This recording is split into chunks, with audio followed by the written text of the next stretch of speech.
नमस्कार, जय हिंद दोस्तों। मैं आपका दोस्त शुभम गिरी आप सभी लोगों का हार्दिक स्वागत करता हूं अपने YouTube channel study with Shubham Giri में। दोस्तों, आशा ही नहीं मुझे पूर्ण विश्वास है आप सभी लोग स्वस्थ होंगे। दोस्तों, बहुत सारे कमेंट आ रहे थे और बहुत सारे सवाल भी पूछे जा रहे थे कि सर नई वैकेंसी कब आएगी, और जो नई वैकेंसी आएगी और जो पुराने लोग सेलेक्ट हुए हैं, तो जो लोग नई भर्ती की तैयारी करना चाहते हैं या इंतज़ार कर रहे हैं, तो पहला सवाल तो है कि भर्ती कब आएगी, और दूसरा सवाल है कि जो लोग टीचिंग पदों की तैयारी कर रहे हैं जैसे कि टीजीटी और पीजीटी है ना, तो वो कैसे पढ़ना शुरू करें, कहाँ से शुरू करें और कौन सी बुक से वो पढ़ें कि उनका जो एग्ज़ाम है वो क्लियर हो जाए। दोस्तों, मैं आपको बताऊं, मैं भी ऑलरेडी ये हमारे एग्ज़ाम मैंने क्लियर किया हुआ है। ये जो भर्ती आई है, ठीक है, तो मैं पहले ही आपको बता दूं, तो इसमें मैं अपना अनुभव भी साझा करूंगा कि कौन सी बुक्स से हम पढ़ें कि हमारी जो एग्ज़ाम है वो क्लियर हो जाए एक बार में, और क्या पढ़ना ऑथेंटिक रहेगा। तो सबसे पहले मैं चलिए आपको भर्ती के बारे में बताता हूँ कब तक आ सकती है, और उसके बाद कैसे शुरू करें और क्या पढ़ें, इसके ऊपर भी चर्चा हम करेंगे। सबसे पहले दोस्तों बात कर लेते हैं कि आखिर न्यू जो वैकेंसी है दोस्तों वो आपकी कब आएगी, ठीक है। तो दोस्तों, अभी पुरानी भर्ती की प्रक्रिया चल रही है, जैसा कि आप सभी लोग जानते हैं अच्छे तरीके से। नोटिस भी मिल चुका है कि जो सेकंड चरण की जो ज्वाइनिंग चल रही है उसमें सभी लोग 10 सितंबर तक दोस्तों वो सभी लोग जो है ज्वाइनिंग प्रक्रिया कर लें। इसके बाद दोस्तों वेटिंग का प्रोसेस चलेगा, वेटिंग लिस्ट आएगी, और उसके बाद जो सीटें बचेंगी वो भी देखा जाएगा कितनी सीटें बचती हैं, और तब उन सभी पदों को जोड़ करके और जो नए पद सृजित होंगे, क्योंकि बहुत सारे स्कूल अभी बन रहे हैं तो वहाँ नए पदों का सृजन भी होगा। तो नई भर्ती दोस्तों आपको ये मान करके चलिए 2025 की स्टार्टिंग में यानी जनवरी तक आपको देखने को मिल सकती है। लेकिन अब इसका मतलब ये तो नहीं है कि जब फॉर्म आएगा जनवरी में तब आप पढ़ना स्टार्ट करेंगे, है ना। तो अगर आप ये सोचते हैं कि जब फॉर्म आएगा हम तब पढ़ना स्टार्ट करेंगे और एग्ज़ाम क्लियर कर लेंगे, तो दोस्तों ये आपकी बहुत बड़ी भूल है, ठीक है। ये आप क्लियरली समझ लीजिए कि जो अभी से तैयारी स्टार्ट कर देगा, अगर आप EMRS की, NVS की, KVS की तैयारी कर रहे हैं, तो आपको दोस्तों पहले से ही इसकी तैयारी प्रारंभ करनी होगी और एक मजबूत तैयारी स्टार्ट करनी होगी। तब जा कर के आप एग्ज़ाम में फ़ाइट कर पाएंगे, क्लियर कर पाएंगे। क्योंकि EMRS पहली भर्ती आई थी तो फॉर्म ज़्यादा अप्लाई नहीं हुए थे, मगर अब जब आएगी तो फॉर्म भी अप्लाई कस के होंगे, क्योंकि अब इसके बारे में भी लोग जान गए। पहले लोगों को पता ही नहीं था कि EMRS होता क्या है, अभी तो लोगों ने सुना ही है EMRS होता क्या है ना।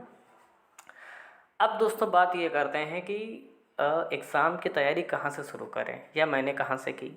दोस्तों मैं बता दूं कि पहली चीज़ तो चाहे EMRS हो, KVS हो, NVS हो, इन सभी में जो किताबें चलती हैं वो आपकी CBSE बोर्ड की किताबें चलती हैं, इंग्लिश मीडियम वाली, ठीक है। मीडियम से कोई फ़र्क नहीं पड़ता है, चाहे आप हिंदी में पढ़ते हो या इंग्लिश में पढ़ते हो, कोई दिक्कत वाली बात नहीं है दोस्तों।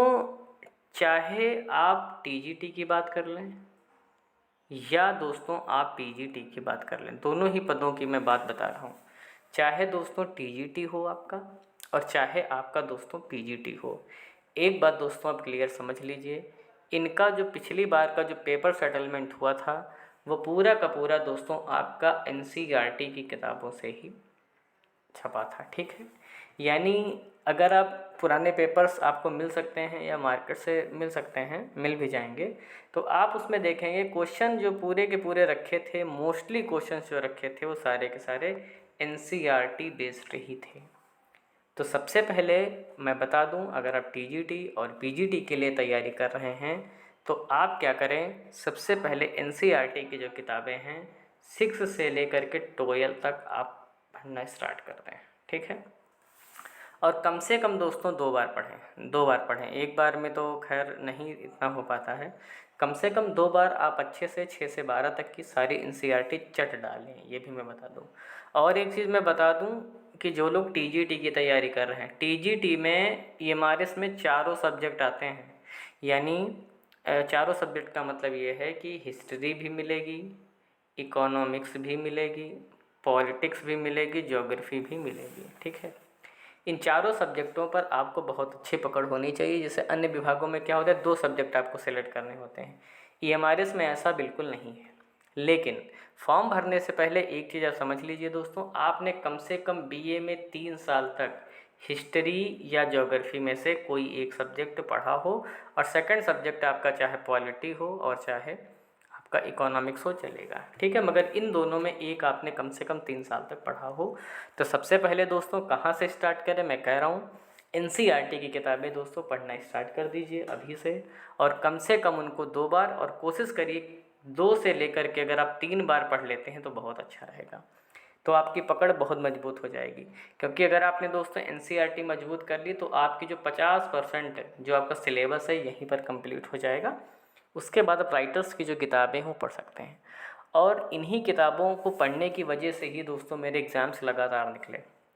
सबसे पहले मैं बताऊं, मेरा UGC नेट निकला दोस्तों, उसके तुरंत बाद मेरा BPSC क्लियर हुआ, और उसके तुरंत बाद मेरा EMRS भी क्लियर हुआ। यानी मेरे लगातार एग्ज़ाम्स निकलते चले गए। बेस अगर आप मुझसे पूछेंगे बेस क्या था, तो दोस्तों बेस हमारा जो था वो हमारा NCERT ही था, क्योंकि NCERT आपके भीतर समझ पैदा करती हैं। तो अगर समझ विकसित करनी है आपके अंदर किसी सब्जेक्ट के प्रति, तो NCERT आप दोस्तों ज़रूर एक बार पढ़ें और तैयारी में लग जाएं। रही बात भर्ती की, तो मैं बता दूं 2025 में जनवरी में आपको नई भर्ती देखने को मिल सकती है। तो ये दोस्तों मैंने पूरी प्रक्रिया आपको समझा दी है, बता भी दी है। इसके अतिरिक्त आपके मन में कोई सवाल हो, कोई डाउट हो, कमेंट करिएगा, हम आपके उन सभी सवालों का जवाब देंगे। तो इतना मैंने बता दिया है, आगे भी आपके बारे मतलब भर्ती के विषय में बताते रहेंगे। तो अभी की वीडियो में दोस्तों बस इतना ही। नियमित रूप से आपको EMRS या अन्य शिक्षक भर्तियों से रिलेटेड कोई भी जानकारी चाहिए तो प्लीज़ हमारे चैनल स्टडी विद शुभम गिरी को ज़रूर सब्सक्राइब करें, और बेल आइकन को दोस्तों ज़रूर प्रेस कर दें, ताकि मेरी आने वाली सारी वीडियोज़ की नोटिफिकेशन आपको मिलती रहे। फिर मिलेंगे दोस्तों एक नई वीडियो में एक नई जानकारी के साथ। तब तक मेरे साथ बोलिए जय हिंद, जय भारत।